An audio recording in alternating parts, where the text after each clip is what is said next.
ओम नमो भगवते वासुदेवाय नमः। जय श्री कृष्णा, राधे राधे। प्रिय भक्तजनों, आज हम सब गुरुवार व्रत कथा को बड़े ही श्रद्धा भाव के साथ श्रवण करेंगे। बृहस्पतिवार का दिन भगवान विष्णु को समर्पित है। कहते हैं कि जो व्यक्ति हर गुरुवार भगवान विष्णु की पूजा करता है और गुरुवार की कथा सुनता है, गुरु बृहस्पति की और भगवान विष्णु की कृपा से उनकी सभी परेशानियां दूर हो जाती हैं। जो व्यक्ति श्रद्धा भाव के साथ गुरुवार की कथा कहता है और सुनता है या सुनाता है, उसकी गरीबी और कष्ट को भगवान विष्णु दूर कर देते हैं। जीवन में सुख समृद्धि के लिए गुरुवार के दिन आप भी इस गुरुवार व्रत को जरूर श्रवण करें।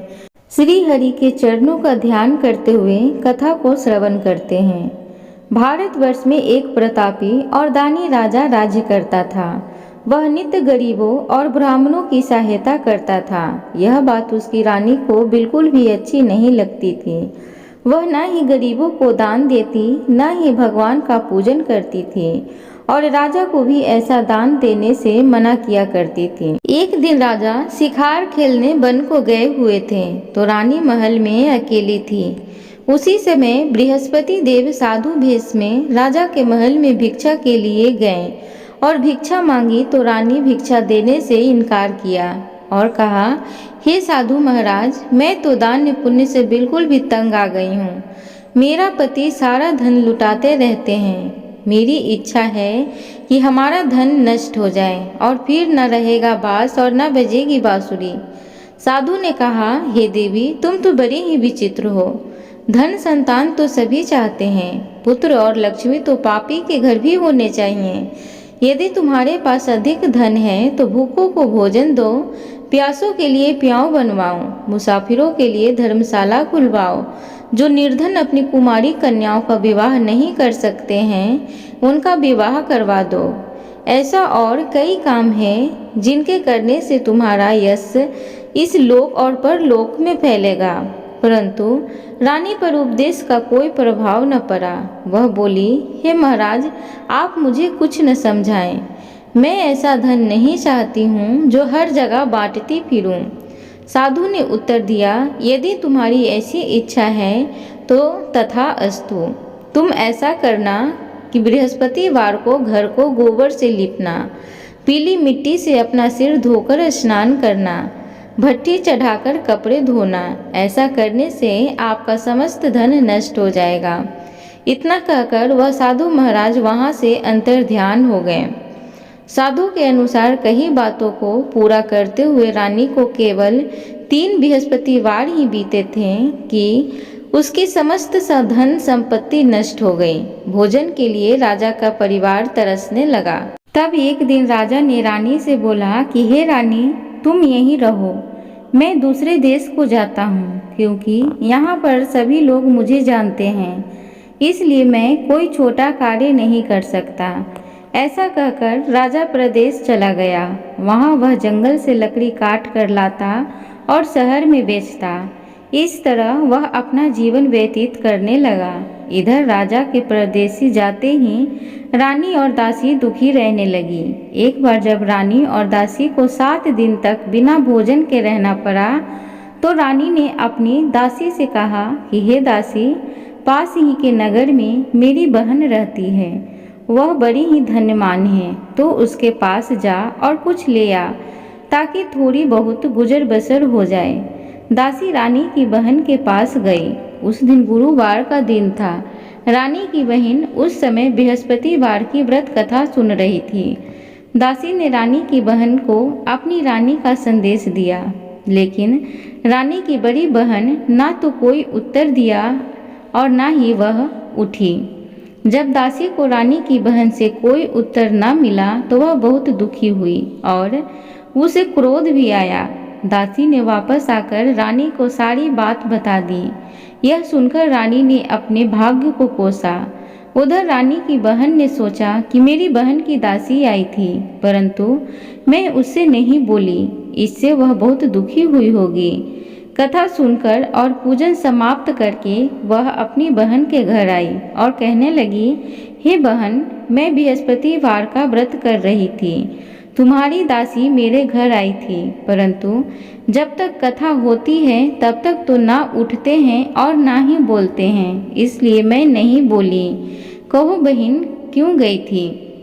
रानी बोली, हे बहन, तुमसे मैं क्या छिपाऊं, हमारे घर में खाने तक का अनाज नहीं था। ऐसा कहते कहते रानी की आंखें भर आईं। उसने दासी समेत पिछले 7 दिनों से भूखे रहने तक की बात अपनी बहन को विस्तार पूर्वक सुना दी। रानी की बहन बोली, देखो बहन, भगवान बृहस्पति देव सबकी मनोकामनाओं को पूर्ण करते हैं। देखो, शायद तुम्हारे घर में अनाज रखा होगा। पहले तो रानी को विश्वास नहीं हुआ, पर बहन के आग्रह करने पर उसने अपनी दासी को अंदर भेजा तो उसे सचमुच अनाज से भरा एक घड़ा मिल गया। यह देखकर दासी को बड़ी हैरानी हुई। दासी रानी से कहने लगी कि हे रानी, जब हमको भोजन नहीं मिलता तो हम व्रत ही तो करते हैं, इसलिए क्यों न इनसे व्रत और कथा की विधि पूछ ली जाए ताकि हम भी व्रत कर सकें। तब रानी ने अपनी बहन से बृहस्पतिवार के व्रत के बारे में पूछा। उसकी बहन ने बताया, बृहस्पतिवार के व्रत में चने की दाल और मुनक्का से विष्णु भगवान का केले की जड़ में पूजन करें तथा दीपक जलाएं, व्रत कथा सुने और पीला भोजन ही करें, इससे बृहस्पति देव प्रसन्न होते हैं। व्रत और पूजन विधि बताकर रानी की बहन अपने घर को लौट गई। 7 दिन बाद जब गुरुवार आया तो रानी और दासी ने व्रत रखा। घुड़साल में जाकर चना और गुड़ ले आई, फिर उससे केले की जड़ में तथा विष्णु भगवान का पूजन किया।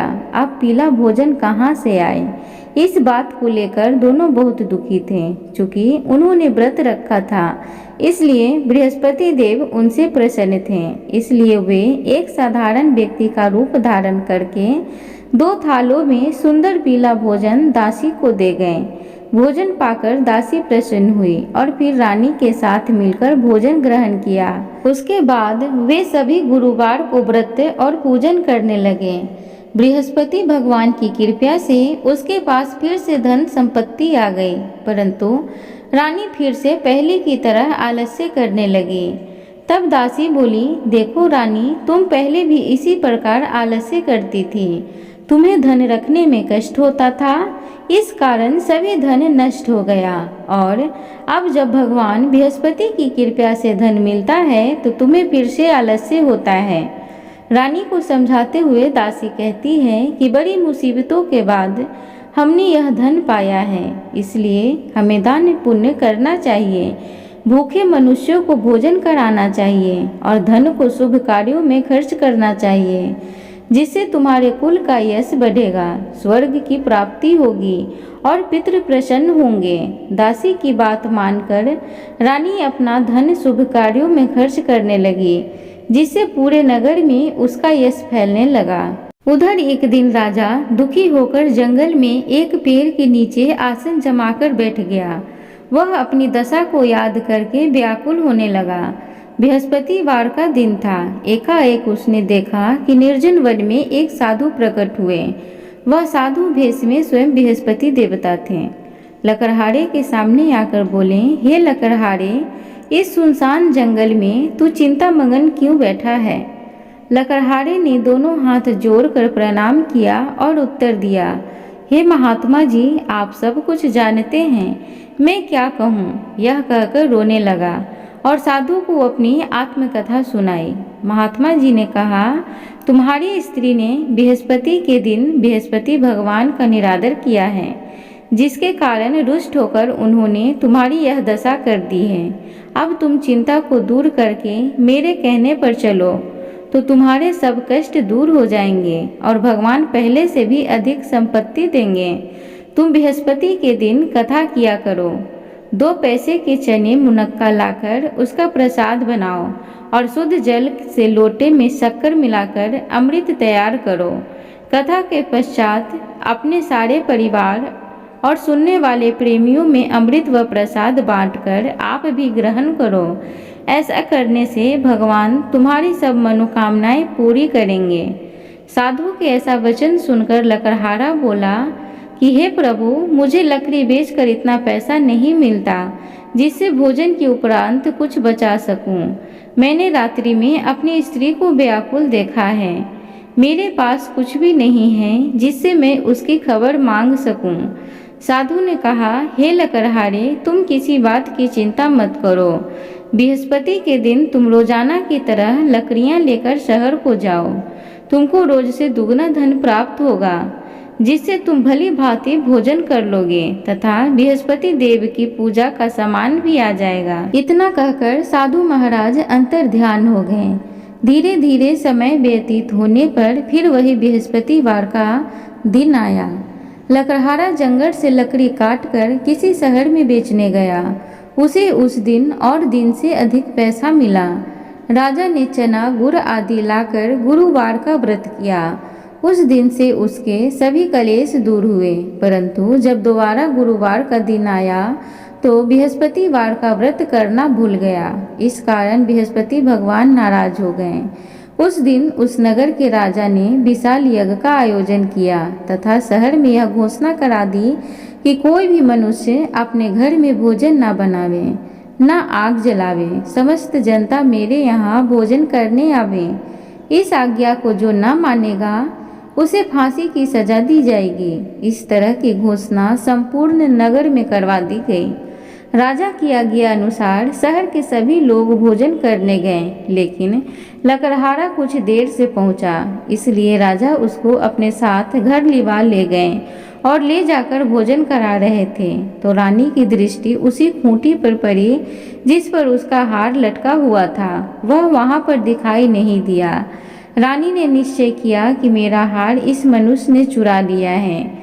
उसी समय सिपाहियों को बुलाकर उसको कारागार में डलवा दिया। जब लकड़हारा कारागार में पड़ गया और बहुत दुखी होकर विचार करने लगा कि न जाने कौन से पूर्व जन्म के कर्म से मुझे यह दुख प्राप्त हुआ है, और उसी साधु को याद करने लगा जो कि जंगल में मिला था। उसी समय तत्काल बृहस्पति देव साधु के रूप में प्रकट हुए और उसकी दशा को देखकर कहने लगे कि अरे मूर्ख, तूने बृहस्पति देव की कथा नहीं करी, इस कारण तुझे दुख प्राप्त हुआ है। अब चिंता मत कर। बृहस्पतिवार के दिन कारागार के दरवाजे पर 4 पैसे पड़े मिलेंगे। उनसे तू बृहस्पति देव की पूजा करना, तेरे सभी कष्ट दूर हो जाएंगे। बृहस्पति के दिन उसे 4 पैसे मिले। लकड़हारे ने कथा कही। उसी रात्रि को बृहस्पति देव ने उस नगर के राजा को स्वप्न में कहा, हे राजा, तूने जिस आदमी को कारागार में बंद कर दिया है वह निर्दोष है, वह राजा है, उसे छोड़ देना। रानी का हार उसी खूंटी पर लटका है। अगर तू ऐसा नहीं करेगा तो मैं तेरे राज्य को नष्ट कर दूंगा। इस तरह रात्रि के स्वप्न को देखकर राजा प्रातःकाल उठा और खूंटी पर हार देखकर लकड़हारे को बुलाकर क्षमा मांगी तथा लकड़हारे को योग्य सुंदर वस्त्र आभूषण देकर विदा कर दिया। बृहस्पति देव की आज्ञा अनुसार लकड़हारा अपने नगर को चल दिया। राजा जब अपने नगर के निकट पहुंचा तो उसे बड़ा आश्चर्य हुआ। नगर में पहले से अधिक बाग, तालाब, कुएं तथा बहुत से सुंदर मंदिर आदि बन गई हैं। राजा ने पूछा, यह किसका बाग और धर्मशाला है? तब नगर के सब लोग कहने लगे कि यह रानी और दासी का है। तो राजा को बड़ा ही आश्चर्य हुआ और गुस्सा भी आया। जब रानी ने यह खबर सुनी कि राजा आ रहे हैं तो उन्होंने दासी से कहा कि हे दासी, देख, राजा हमको कितनी बुरी हालत में छोड़कर गए थे। हमारी ऐसी हालत देखकर वह लौट न जाए, इसलिए तू दरवाजे पर खड़ी हो जा। आज्ञा अनुसार दासी दरवाजे पर खड़ी हो गई। राजा आए तो उन्हें अपने साथ लिवा लाई। तब राजा ने क्रोध करके अपनी रानी से पूछा कि यह धन तुम्हें कैसे प्राप्त हुआ है? तब उन्होंने कहा, हमें यह सब धन बृहस्पति देव के इस व्रत के प्रभाव से प्राप्त हुआ है। राजा ने निश्चय किया कि 7 रोज बाद तो सभी बृहस्पति देव का पूजन करते हैं, परंतु मैं प्रतिदिन दिन में 3 बार कहानी तथा रोज व्रत किया करूँगा। अब हर समय राजा के दुपट्टे में चने की दाल बंधी रहती तथा दिन में 3 बार कहानी कहता। एक रोज राजा ने विचार किया कि चलो अपनी बहन के यहाँ से हो आवें। इस तरह निश्चय कर राजा घोड़े पर सवार होकर अपनी बहन के यहाँ को चलने लगा। मार्ग में उसने देखा कि कुछ आदमी एक मुर्दे को लिए जा रहे हैं। उन्हें रोककर राजा कहने लगा, अरे भाइयों, मेरी बृहस्पति देव की कथा सुन लो। वे बोले, लो, हमारा तो आदमी मर गया है, इसको अपनी कथा की पड़ी है।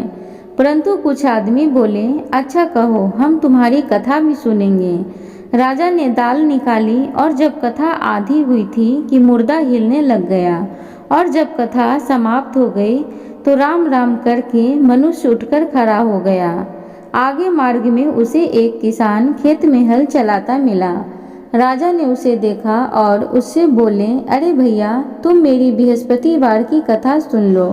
किसान बोला, जब तक मैं तेरी कथा सुनूंगा तब तक 4 हरैया जोत लूंगा।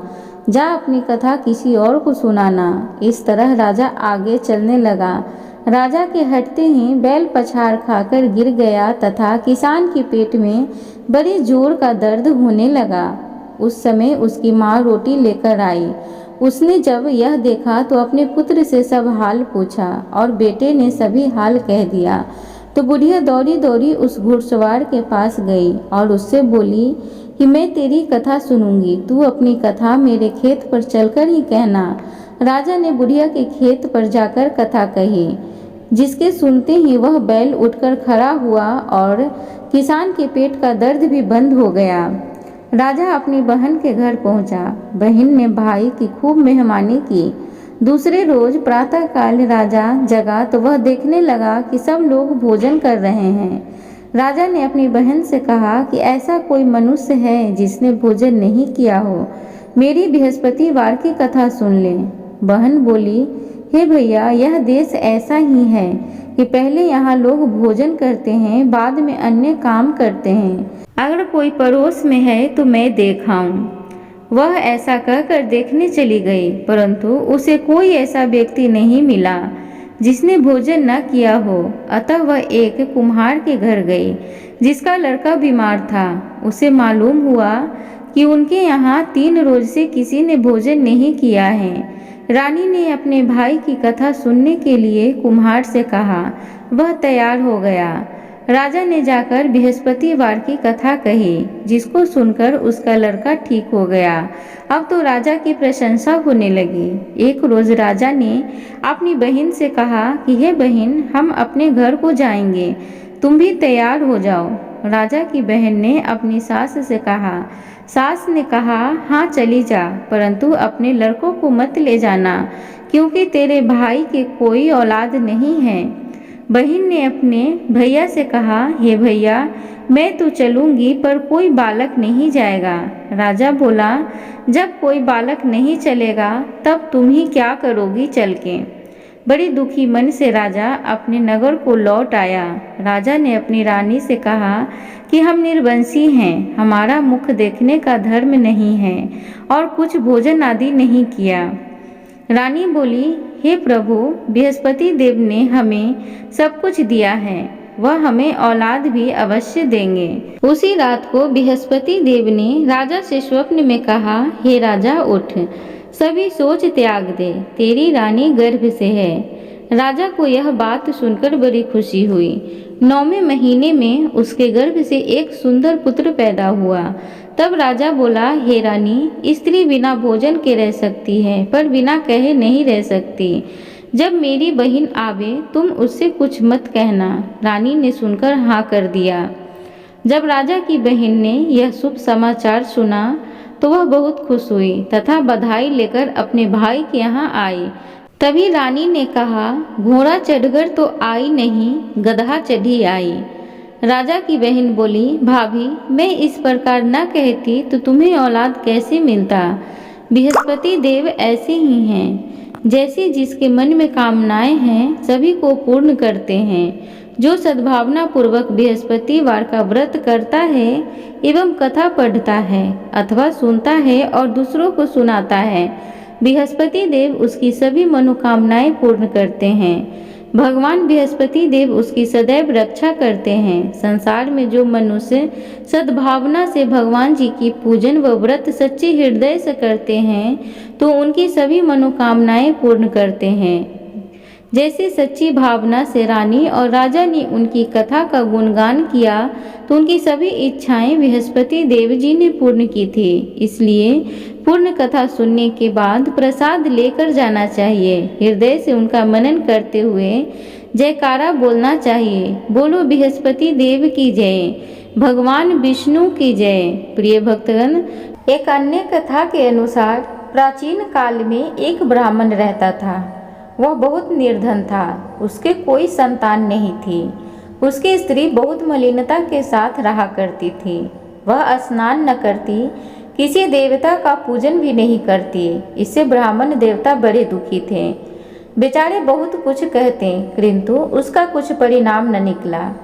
भगवान की कृपा से ब्राह्मण की स्त्री के कन्या रूपी रत्न पैदा हुआ। कन्या बड़ी होने पर प्रातः स्नान करके विष्णु भगवान का जाप व बृहस्पतिवार का व्रत करने लगी। अपने पूजन पाठ को समाप्त करके विद्यालय जाती तो अपनी मुट्ठी में जौ भर के ले जाती और पाठशाला मार्ग में डालती जाती। तब ये जौ स्वर्ण के हो जाते। लौटते समय उनको बीनकर घर ले आती। एक दिन वह बालिका सूप में उस सोने के जौ को फटककर साफ कर रही थी कि उसके पिता ने देख लिया और कहा, हे बेटी, सोने के जौ के लिए सोने का सूप होना चाहिए। दूसरे दिन बृहस्पतिवार था।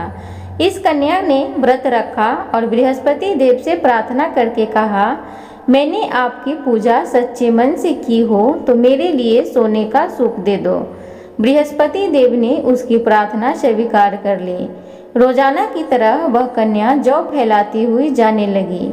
जब लौटकर जौ बीन रही थी तो उसे बृहस्पति देव की कृपा से सोने का सूप मिला।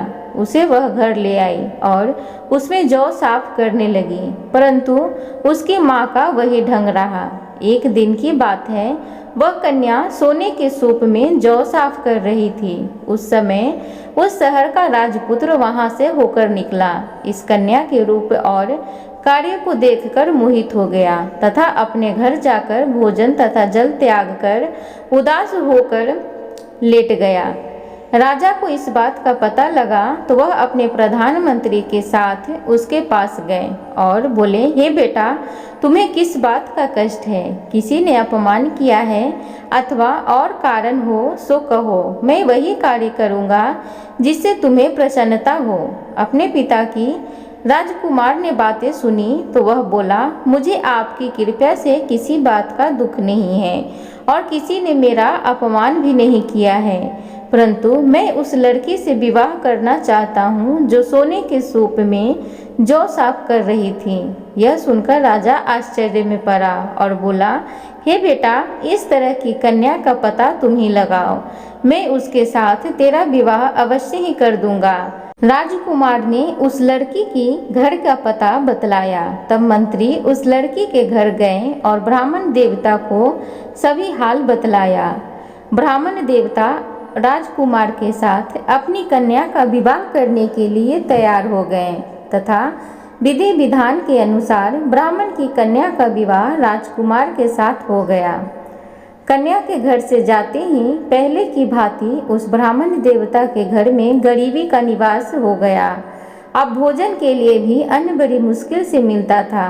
एक दिन दुखी होकर ब्राह्मण देवता अपनी पुत्री के पास गए। बेटी ने पिता की दुखी अवस्था को देखकर अपनी माँ का हाल पूछा। तब ब्राह्मण ने सभी हाल कहा। कन्या ने बहुत सा धन देकर अपने पिता को विदा कर दिया। इस तरह ब्राह्मण का कुछ समय सुखपूर्वक व्यतीत हुआ। कुछ दिन बाद फिर वही हाल हो गया। ब्राह्मण फिर अपनी कन्या के यहाँ गया और सारा हाल कहा तो लड़की बोली, हे पिताजी, आप माता जी को यहाँ लिवा लाओ, मैं उसे विधि बता दूंगी जिससे गरीबी दूर हो जाए। वह ब्राह्मण देवता अपनी स्त्री को साथ लेकर पहुँचे तो अपनी माँ को समझाने लगी, हे माँ, तुम प्रातःकाल प्रथम स्नान आदि करके विष्णु भगवान का पूजन करो तो सब दरिद्रता दूर हो जाएगी। परंतु उसकी माँ ने एक भी बात नहीं मानी और प्रातःकाल उठकर अपनी पुत्री के बच्चों का जूठन को खा लिया। इससे उसकी पुत्री को बहुत गुस्सा आया और एक रात को कोठरी से सभी सामान निकाल दिया और अपनी माँ को उसमें बंद कर दिया। प्रातःकाल उसे निकाला तथा स्नान आदि करा के पाठ करवाया तो उसकी माँ की बुद्धि ठीक हो गई और फिर प्रत्येक बृहस्पतिवार को व्रत रखने लगी। इस व्रत के प्रभाव से उसके माँ बाप बहुत ही धन्यवान और पुत्रवान हो गए और बृहस्पति देव के प्रभाव से इस लोक में सुख भोग कर स्वर्ग को प्राप्त हुए। सब बोलो विष्णु भगवान की जय, बोलो बृहस्पति देव की जय। प्रिय भक्तगण, आप सबसे उम्मीद करूंगी आज की बृहस्पति देव की कथा आप सबको अच्छी लगी हो, तो कृपया चैनल को जरूर से जरूर सब्सक्राइब करें, वीडियो को लाइक करें, कमेंट बॉक्स में हरि नाम का जयकारा जरूर लगाएं। धन्यवाद।